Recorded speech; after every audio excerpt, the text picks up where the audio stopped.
Sun Jinwoo and Saitama are the strongest characters who can clear and defeat anybody in their verse. Clearly both of them are similar in so many ways. Started as one of the weakest characters in their verse, followed the same method of training, and risen to be the absolute best. While reading Solo Leveling back in the day, I couldn't help but notice the huge similarities between the two. The Hunter Association, the Monsters and Hunters rankings, the hero that nobody knows, all greatly reminded me of One Punch Man in so many regards. In this video, we will be taking a look on both these individuals' abilities, powers and stats to figure out who would be the last one standing. But before that, please make sure to hit the subscribe button and the notification bell for more of these matchup videos.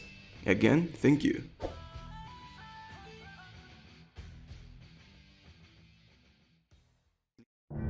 Sun Jinwoo is undoubtedly the greatest and most interesting character in the entire series. Started as the weakest hunter, getting easily demolished by E-level beasts and monsters, to becoming the strongest character by the end of the series, all thanks to miraculously getting selected to be a player of this system. Being a player, Sun Jinwoo has a variety of abilities that he would gain throughout leveling up. The most important one is being a necromancer who has the ability to resurrect the dead. This is indeed a broken ability, since not only he wouldn't need to necessarily fight alone, but also can raise his opponents from the dead after defeating them to become almost as powerful as they were. The amount of hacked abilities he possesses by the end of the series are almost unquantifiable. Particularly, Sun can transcend time itself by aging and de-aging his body as he pleases. Memory and spatial manipulation, invisibility, regeneration, telekinesis, creating his own pocket dimension called the World of Death, where inside he is quote-unquote omnipotent. All of these abilities and more are just some of the minor hacks that Sun has demonstrated in his last peak stage of power. More of his abilities would be taken in context regarding how would he interact with Saitama as a whole. Now to the most important question that most of you have: how strong is Sun Jinwoo really? The first low end that a lot of scalers likes to think of is that Sun Jinwoo should be at least large planetary. According to the author in the light novel, Rakon, the king of beasts, while being weakened due to being on Earth, wields enough power to destroy this world. Both the light novel and the manhwa mostly refer to planets as worlds, and considering that the Earth is imbued with enough mana to protect it from the fight to come between the monarchs and the rulers, Rakon, while being extremely conservative, can still destroy a more durable Earth. Now this doesn't mean that Rakon can simply imbue enough force to crush the planet with one punch. That would be hard to believe, since if that was the case, the monarchs could just open a portal to Earth and destroy it with a single punch without the needs of preparing any type of plan regarding the rulers. It obviously requires time to completely finish off that task at hand. Sun Jinwoo should comfortably scale higher than this, since not only is the Monarch of Shadows and the Monarch of Destruction are stated and shown to be in a completely different level than the rest of the monarchs, but also the fact that Sun Jinwoo completely annihilated every single one at the end of the series, meaning Sun Jinwoo would certainly scale to large planetary if not higher. The second high end that people consider, especially reading the light novel, is that Sun Jinwoo could be universal. This comes from the light novel chapter 219 and 220, where Sung and Ashbourne had a conversation that reveals the true history of the monarchs and the rulers, which we came to find out that the absolute being, or the supreme being, created the universe when nothing but darkness and light existed. With that, he also created the monarchs and the rulers to simply fight for eternity as a form of entertainment, created the former for the purpose of destroying the planets and the latter for the purpose of protecting it. However, the rulers wanted nothing but peace, and they decided to rebel on the supreme ruler, with them eventually being successful of killing him after waging a large-scale war. Considering the rulers and the monarchs has been fighting for eons, they should be at least comparable in terms of strength and speed, meaning the monarchs who Sun Jinwoo completely took care of by the end of the series should be strong enough to kill the supreme being. This makes Sun Jinwoo comparable to the supreme being, therefore universal. But there also exist many problems debunking this end. One, it is possible that a large group of rulers were required to eventually defeat the supreme being. Two, the supreme being could just be a creation god and simply is not capable of fighting. Ashbourne literally explained this to Sung by saying, "We were created to fight, and our powers were more than enough to bring down our own master." Think of it as an AI thing. where the scientist can make robots that are much stronger than him and could eventually kill him. The Supreme Being is also not omnipotent. Ashbourne literally explained that there is no such a thing as infinite power. Therefore, his creation shouldn't be scaled to his durability. The author also tends to use hyperbole words quite a lot, which a lot of people likes to take it more seriously than intended. Yu Jinhu drives his van and types on his keyboard at the speed of light. Now, speaking of speed, how fast is Sun Jinwoo? The most accurate and easy answer could be derived from his amazing fight with the Monarch of Destruction Antares, of which he possesses a particularly strong and a very fast attack called the Breath of Destruction, described to be like a flash of light, where Jinwoo stated it certainly moves at the speed of light. Not only did Sun Jinwoo intercept it, but managed to dodge it multiple times, comfortably putting him at faster than light levels of speed. Now, as everybody has understood while consuming the light novels, the problem with fighting Sun Jinwoo doesn't only rely on how crazy powerful he is, but also on how strong and more dependable his army of shadows is. Belion and Biru and arguably others are certainly as strong or even stronger than some monarchs. This means that any AP scaling we've talked about before could also be applied to his martial grade shadows. He isn't just stupidly strong, but can also overpower his opponents with extreme and overwhelming numbers, each as strong as the gods of destruction.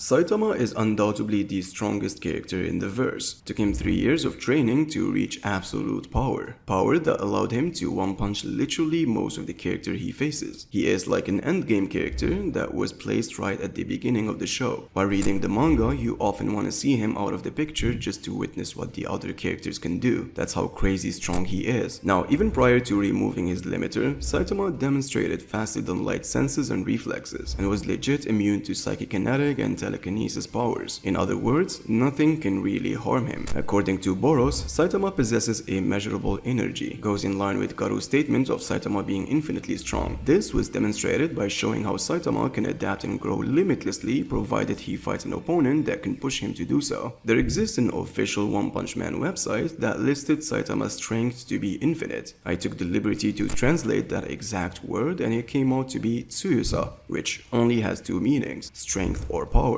He also legit demonstrated the ability to break in and out of dimensions easily, can touch and bend hyperspace portals, alter causality, and time travel with zero punch, and the list goes on. But let's quantify exactly how strong he is. In 2018, Murata was asked if Saitama can blow up a planet. Murata simply replied by saying, "I guess he can if he wanted to." That goes in line with his statement in chapter 159, where he says that he feels like he'd just obliterate the whole planet. However, all of this pales in comparison to what he demonstrates later in the story, where his and Garu's series punch were so strong that it exerted enough energy to create a hole in the universe, literally eradicating countless stars, solar systems, and potentially even galaxies. It's also worth remembering that this level of strength should be way lower to what Saitama can currently do, considering he and Garu adapted and grew immeasurably, allowing him to certainly pull even greater levels of powers. Some attempted to even calculate the growth rate Saitama attains each second based on the exponential graph provided in the manga. The results were, he'd be universal in no time and it's too large to represent as a number. Now, the fact that he was able to breathe and sneeze in an atmosphere that contains no breathable gases, causing tremendous levels of damage to a planet exponentially larger than Earth, could be the result of using Toon Force. Otherwise, how can he sneeze? Now, when it comes to speed, it's pretty self-explanatory. Given all the feats him and Garu performed in outer space, Garu prior to this showcased faster than light feats with flashy flash and platinum S, and Saitama, even before removing his limiter, had faster than light senses and reflexes. With the many ridiculous and stupid amps both attained, they should be massively faster than light. With this, the only character that could maybe contend with Saitama currently is none other than the entity they call God. But can Sun Jinwoo with his shadow army manage to accomplish what many failed to do in the One Punch Man verse?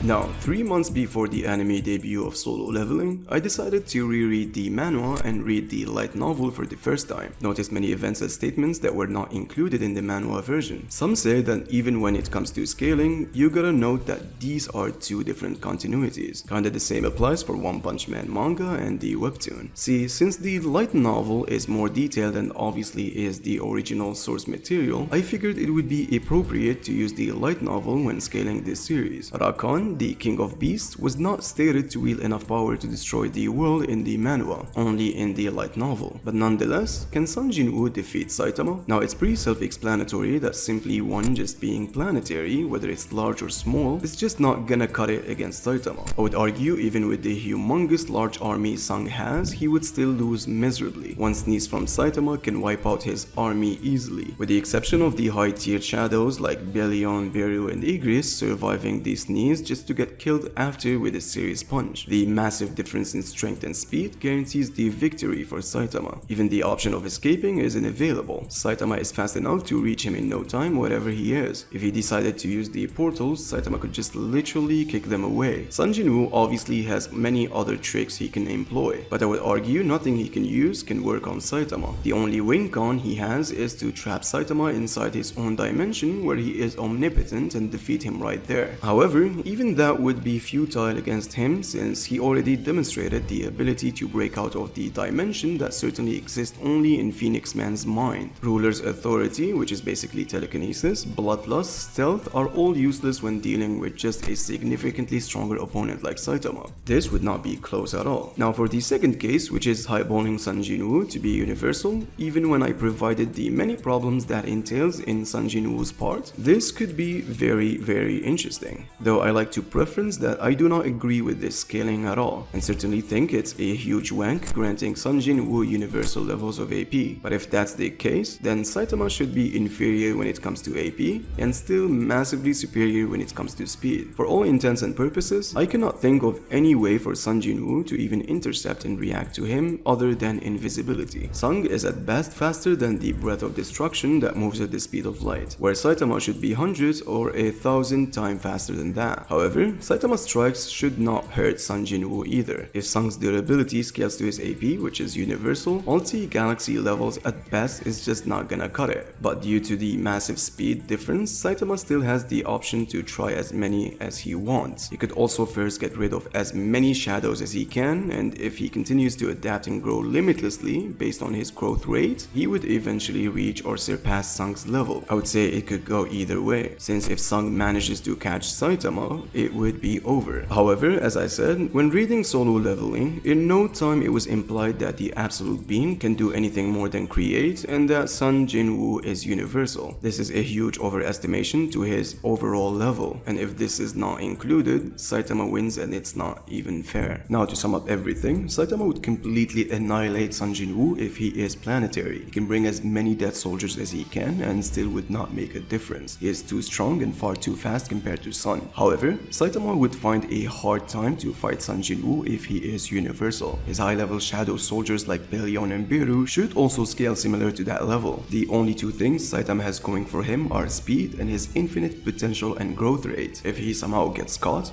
current Saitama would not survive countless non-stop universal strikes and it would be over. If he continues to grow, however, similar to what Garou has done against Orochi, he will eventually surpass Sun Jin-woo. This would make it not close due to the massive speed difference. So in case number 1, Saitama annihilates, but in case number 2, it's close depends on the factors I just mentioned. Nonetheless, both are amazing and badass characters, and I certainly wouldn't mind any of them winning. These two are selfless heroes who deserves the absolute power they have, and I'm looking forward to see how the anime would handle such a masterpiece. Thank you so much for watching, and please consider joining the Discord server.